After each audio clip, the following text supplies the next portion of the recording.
தாவீது தன் சவுலுக்கு பயந்து அவர் எங்கேயோ கெபினா குகையில் போய் தஞ்சம் அடைகிறார்.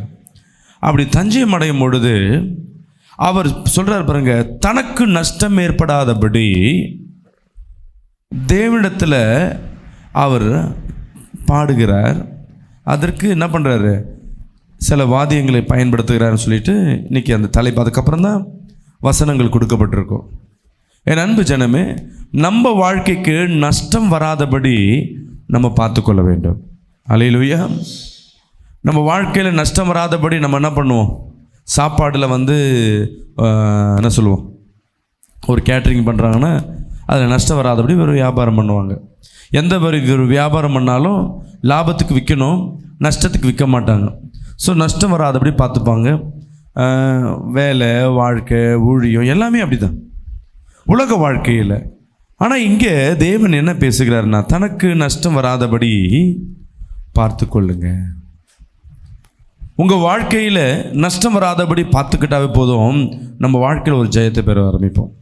ஒரு நாளைக்கு ஒரு சூழ்நிலையில், ஏதோ ஒரு சூழ்நிலையில் நம்ம வாழ்க்கையில் நஷ்டம் ஏற்பட்டுடுச்சுன்னா தெரிஞ்சுக்கிங்க என் அன்பு சகோதரி சகோதரியே, அந்த நஷ்டத்தின் அதோட வேதனை பல நாட்களாய் வேதனைப்படும். நான் அடிக்கடி சொல்லுவேன், தேவன் தரிசனத்தில் பேசுவார், சொப்பனத்தில் பேசுவார், வெளிப்பாடுகளை கொடுப்பார் அப்படின்ட்டு.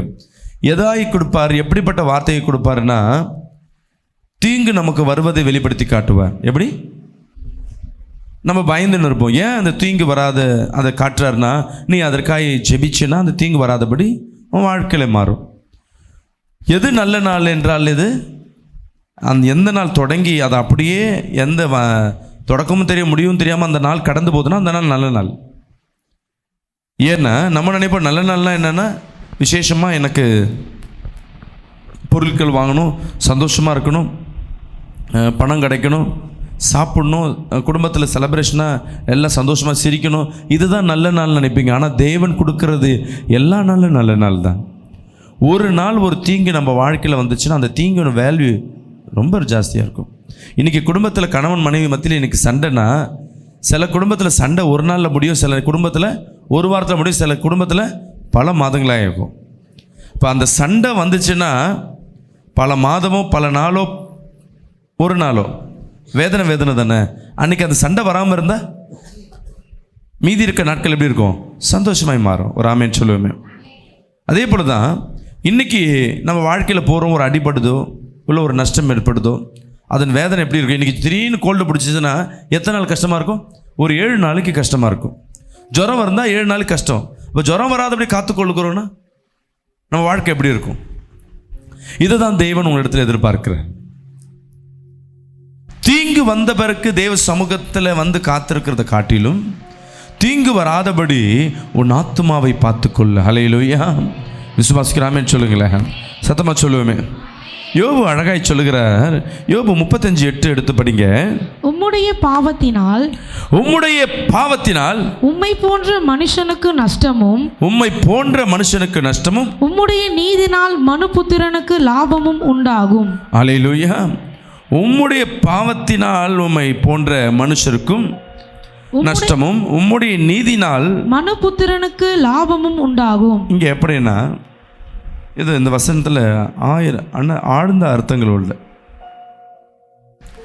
இன்னைக்கு ஒரு குடும்ப தலைவர் இல்லை குடும்ப தலைவி, சகோதரியே இங்கே கேளுங்க, இன்னைக்கு நம்ம பாவம் பண்ணுறோன்னா நம்ம நிமித்தமாக நம்ம பிள்ளைகள்லாம் ஆசீர்வதிக்கப்படுமா இல்லை பாவத்தின் வேதனை ஏற்படுமா? நம்ம சந்தோஷமாக இருக்கணும், நம்ம பிள்ளைங்க நம்ம குடும்பம் எப்படி இருக்கும், சந்தோஷமாக இருக்கும்.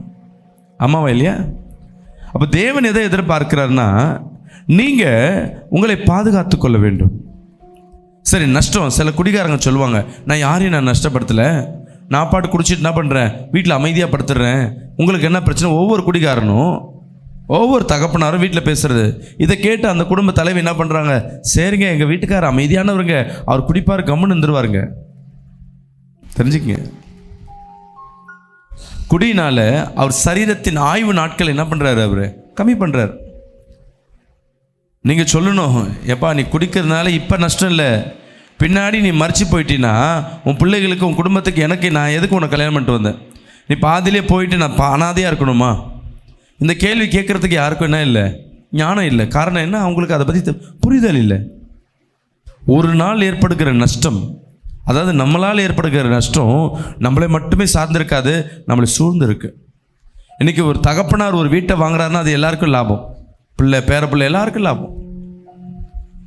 அதே தகப்பனார் நல்லா போகிற ஒரு திடீர்னு வேலை போயிடுச்சு, இல்லை ஆக்சிடென்ட் ஆகிடுச்சுன்னா என்ன ஆகிடும்? அந்த குடும்பமே அப்படியே நலிவடைஞ்சு போயிடும். காரணம், ஒருத்தர் ஆசீர்வதிக்கப்படாதனால அந்த குடும்பங்கள் ஆசீர்வதியம் கெட்டு போயிருக்கும். அதனால தான் ஒரு மனிதனானவன் உன் ஆத்துமாவை காத்துக்கொள்ளணும், அழியாதபடி, ஆபத்து ஏற்படாதபடி, உபத்திரம் வராதபடி உன் ஆத்துமாவை நீ காத்துக்கொள்ள வேண்டும். ஒரு ஆமேன் சொல்லுங்களேன். நீங்கள் முதலாவது உங்கள் நாட்களை ஒவ்வொரு நாளும் ஒரு தீங்கு ஏற்படும் பொழுது, ஒரு பாவத்தில் நீ சிக்கிட்டினா அந்த பாவத்தின் பலனை நீ அனுபவிச்சு தான் ஆகணும். நீ பாவம் வராதபடி நீ காத்துக்கொள்ள ஆரம்பிச்சின்னா இதுலேருந்து விடுதலை ஆக்கப்படும். அல்லேலூயா. பாவத்தில் நஷ்டம் ஏற்படாதபடி நீ பாதுகாத்து கொள்ளணும். முதல் காரியம், இந்த காரியம் பேசுறது மீண்டும் படிங்க. உம்முடைய பாவத்தினால் உம்மை போன்ற மனுஷர் நஷ்டமுடைய, உம்முடைய நீதியினால் மனுபுத்திரனுக்கும் லாபம் உண்டாகும். அல்லேலூயா.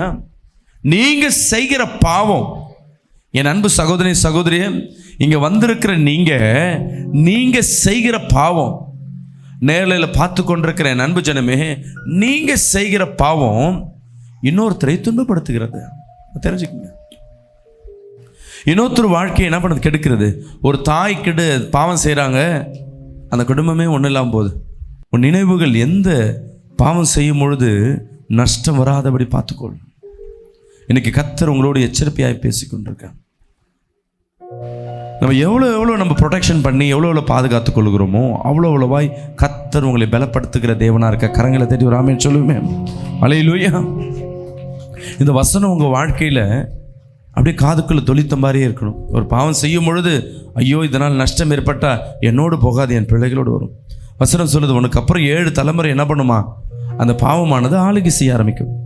இன்னைக்கு நீ இந்த பாவத்தின் நிமித்தமாக, சின்ன பாவம் தான், ஆனால் உன் குடும்ப வாழ்க்கை, உன் எதிர்காலம் போனால் பரவாயில்ல, உன்னை சார்ந்தவரின் எதிர்காலங்கள் போயிடும். என் அன்பு வாலிப பிள்ளையே, நம்ம நினைப்போம் வாலிபத்தில் நம்ம எடுக்கிறது என்ன இருக்குன்னு. வாலிபத்தில் எடுக்கிறது உன் எதிர்காலம் போனால் போதும், பரவாயில்ல, உன் பெற்றோரின் கனவுகள் அழிந்து போயிடும், உன்னை சார்ந்து வரவர்கள் வாழ்க்கையும் போயிடும். முதலாவது காரியம், உன் வாழ்க்கையில் பாவம் செய்யும் பொழுது நஷ்டம் ஏற்படாதபடி பார்த்துக்கொள்ளணும்.